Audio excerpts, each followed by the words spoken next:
Hello বন্ধুরা, আমি সুদীপ তোমাদের সাথে আজকে শেখাবো তোমাদের একটা টিপস যেটা সবারই কাজে লাগে।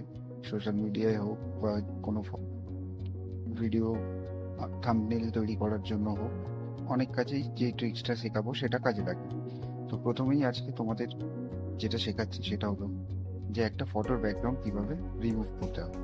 তো প্রথমে এখানে টাইপ করতে হবে ফটো রুম ব্যাকগ্রাউন্ড রিমুভার। এখানে প্রথমেই যেই ওয়েবসাইটটি দেখা যাচ্ছে সেটির উপরে ক্লিক করে নেব। তো এখানে দেখতেই পাচ্ছো ইন্টারফেসে প্রথমেই ব্যাকগ্রাউন্ড রিমুভার বলে লেখা চলে এসেছে এবং আমি একটু জুম করে দেখাই। স্টার্ট ফ্রম এ ফটো, তো এই প্লাস চিহ্নে আমরা ক্লিক করব। তারপর এখান থেকে আমি আমার একটা পিকচার সিলেক্ট করে নেব। তোমরা তোমাদের পিকচার সিলেক্ট করে নিও এখান থেকে। তো ক্যামেরা থেকেই যাই। তো এখান থেকে আমি এই পিকচারটাকে পিএনজি বানাতে চাই। তো এখানে জাস্ট বেশি কিছু করতে হলো না, আমাকে জাস্ট এখানে আপলোড করতে হলো এবং তোমরাই দেখতে পাচ্ছ অটোমেটিক লোড নিচ্ছে। আমার নেটওয়ার্কটা আজকে স্লো আছে, না তাও হয়ে গেছে।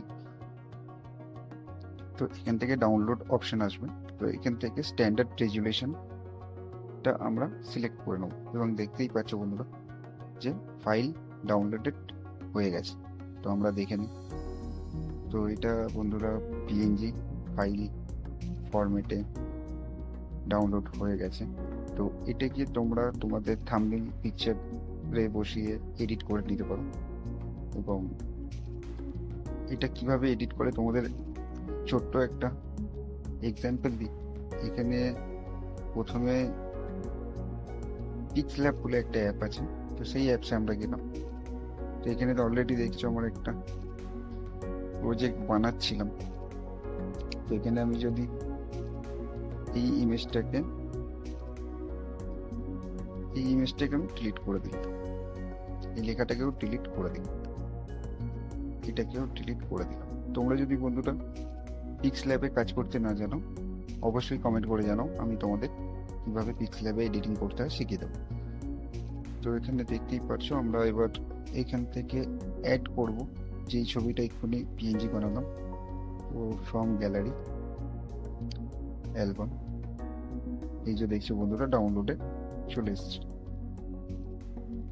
তো এখান থেকে আমাদের সাইজ সিলেক্ট করতে হবে, তোমাদের যেরকম সুবিধা এখানে সাইজ তোমরা চুজ করতে পারো। তো আমি এই সাইজ এই সাইজটা সিলেক্ট করলাম। তো তোমরা এইভাবে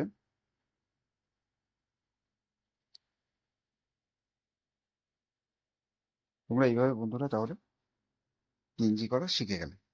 ভিডিওটি ভালো লাগলে নিশ্চয়ই সাবস্ক্রাইব করতে এবং ফলো করতে ভুলো না।